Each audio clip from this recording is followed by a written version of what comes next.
नमस्कार, मैं तीरथ राज। स्वागत है हमारे YouTube channel geography research union में। आज हम चिंतन के सीरीज में आगे बढ़ रहे हैं। अभी तक हमने 2 लेक्चर लिए हैं, जिसमें अलेक्जेंडर वॉन हम्बोल्ट और कार्ल रिटर के बारे में हमने पढ़ा था। आज हम एक और जर्मन विद्वान, जिनका नाम है फ्रेडरिक रेटजेल।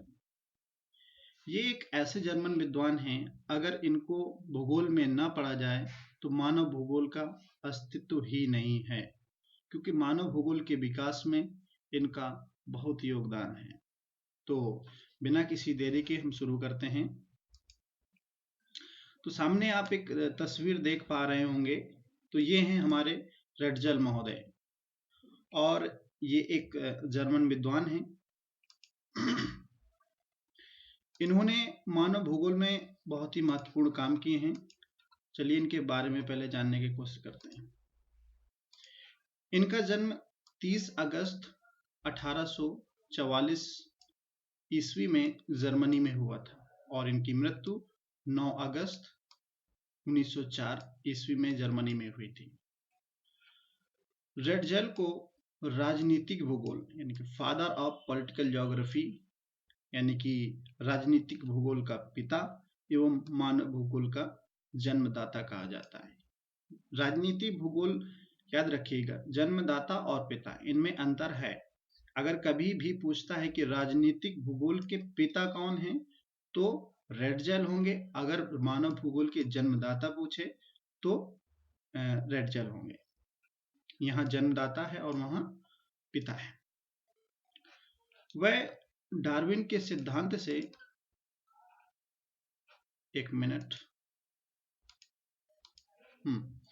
वह डार्विन के सिद्धांत से काफी प्रभावित था, अतः उसने विकासवाद के सिद्धांत को मानव समाज पर लागू किया।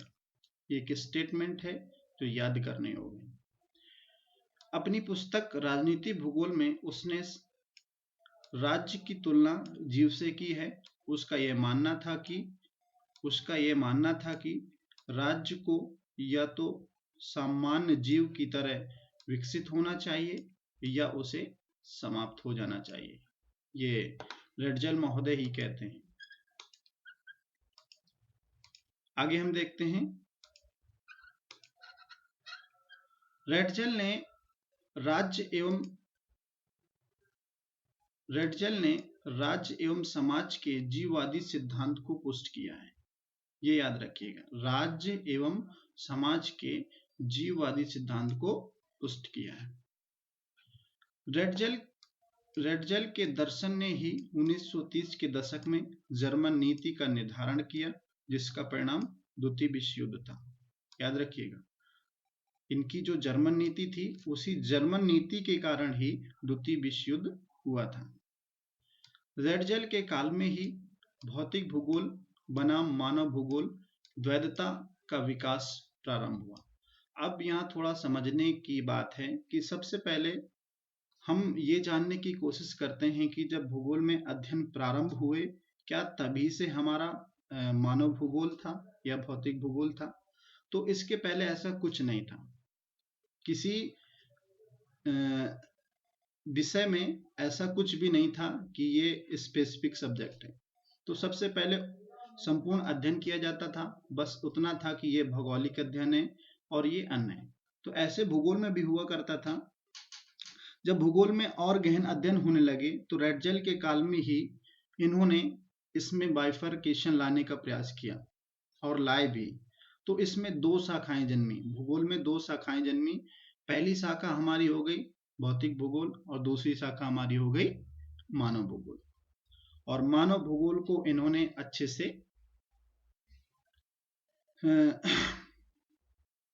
पाला पोसा है और आगे बढ़ा है। रेटजेल द्वारा पहली बार लेवेंसराम की संकल्पना दी गई। ये संकल्पना एग्जाम में बहुत पूछी जाती है। उस भौगोलिक क्षेत्र, इस शब्द का तात्पर्य से होता है जिसके अंतर्गत जीव का विकास होता है। उस भौगोलिक क्षेत्र, यहाँ कुछ मुझे लग रहा गड़बड़ लिखा हुआ है, लेबेंसराम का तात्पर्य होता है कि उस भौगोलिक क्षेत्र से होता है जहां जीव का विकास होता है, उसी को हम लेबेंसराम कहते हैं। वो उसमें कुछ भी लिखा हो उसको ध्यान मत दीजिएगा, मैंने जो बताया है उस पर फोकस कीजिएगा।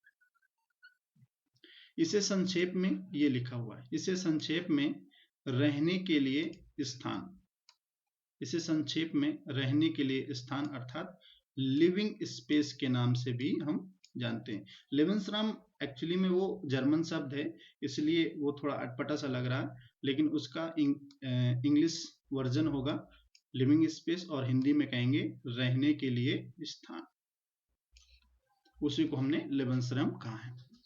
रटजल एक निश्चयवादी चिंतक था। रटजल एक निश्चयवादी चिंतक था। अपनी पुस्तक एंथ्रोपोजियोग्राफी में भिन्न भौतिक लक्षणों एवं परिस्थितियों का मानव जीवन शैली पर पड़ने वाले प्रभावों का वर्णन किया है। आगे हम देखते हैं। रटजल का मूल दर्शन योगदान की भौतिक पर्यावरण में उत्तरजीविता, सर्वाइवल ऑफ द फिटेस्ट, योगदान की उत्तरजीविता, ये गलत लिख गया यहाँ। रटजल का मूल दर्शन योगदान की उत्तरजीविता था। सर्वाइवल ऑफ द फिटेस्ट वाक्यांश की उत्पत्ति अंग्रेज दार्शनिक एच स्पेंसर द्वारा 1876 में की गई थी। ये पूछता है कि इनका मूल दर्शन क्या था। जब भी कभी मूल दर्शन के बारे में पूछे तो आप सर्वाइवल ऑफ द फिटेस्ट अर्थात योगदान की उत्तरजीविता के बारे में जिक्र करेंगे, लेकिन जब पूछे ये वाक्यांश किसका है तो हमेशा याद रखिएगा एक अंग्रेज स्कॉलर थे जिनका नाम है एच स्पेंसर, इसके द्वारा इस वाक्यांश को दिया गया था 1876 में। मानव एवं उसके विकास के लिए रटजल ने 3 कारणों को उत्तरदायी माना। कोई मानव है तो उसका विकास 3 कारणों के कारण ही होता है। अब वो तीनों जर्मन वर्ड हैं, उनको हम समझने का प्रयास करते हैं। पहला शब्द है लेग। लेग को इंग्लिश में अगर हम कन्वर्ट करें तो उसका मीन्स हो जाता है सिचुएशन, और हिंदी में हम सिचुएशन को कहते हैं स्थिति, अन्य समूहों के संदर्भ में। दूसरा शब्द है रैम, RAUM, जिसका इंग्लिश वर्जन हो गया स्पेस, और हिंदी में उसको हम कहेंगे क्षेत्र। तीनों याद करने होंगे, लेग, सिचुएशन, और हिंदी में भी जानना होगा स्थिति, और इसके बाद रैम जहां स्पेस दिया उसको क्षेत्र, ये भी जानना पड़ेगा। क्षेत्र का तात्पर्य यह संबंध क्षेत्र केंद्रीय सीमावर्ती होना चाहिए, ये उसका एक्सप्लेनेशन हो गया। और तीसरा पॉइंट है हमारा रहमैन। रहमैन में क्या है, जिसको हम इंग्लिश में कहते हैं लिमिट्स और हिंदी में कहेंगे सीमाएं। इसका मीन्स हुआ मानव समुदाय प्राकृतिक ढांचे या निर्धारित सीमा में ही विकसित होते हैं, ये सीमाएं का तात्पर्य। आगे देखते हैं कि रटजल महोदय की कुछ 2 पुस्तकें हैं, बहुत ही फेमस हैं। एग्जाम में जैसे JRF या नेट के एग्जाम में अक्सर पूछी जाती हैं दोनों पुस्तकें, बहुत ही फेमस हैं। पहली का नाम है एंथ्रोपोजियोग्राफी, और दूसरी पुस्तक का नाम है पॉलिटिकल ज्योग्राफी। ये जर्मन लिखा हुआ है पॉलिटिकल ज्योग्राफी, ये एक्चुअल में है पॉलिटिकल ज्योग्राफी। तो यहाँ हम इस लेक्चर को खत्म करते हैं क्योंकि ये पर्याप्त है इतना एग्जाम की दृष्टि से। So thank you. और आपको कैसा लगा, जहाँ गलतियां हों उसको कमेंट करके जरूर बताइएगा कि यहाँ थोड़ा सुधार करने की जरूरत है। और मैंने अपनी जान में बहुत ही अच्छे से समझाने का प्रयास किया है, और उन्हीं फैक्ट को हमने यहाँ इंक्लूड किया है जो एग्जाम ओरिएंटेड हैं। फालतू की हमने कोई चीज ऐसी ऐड नहीं की जो आप पढ़ें और वो व्यर्थ में जाए। चलिए, बहुत बहुत धन्यवाद।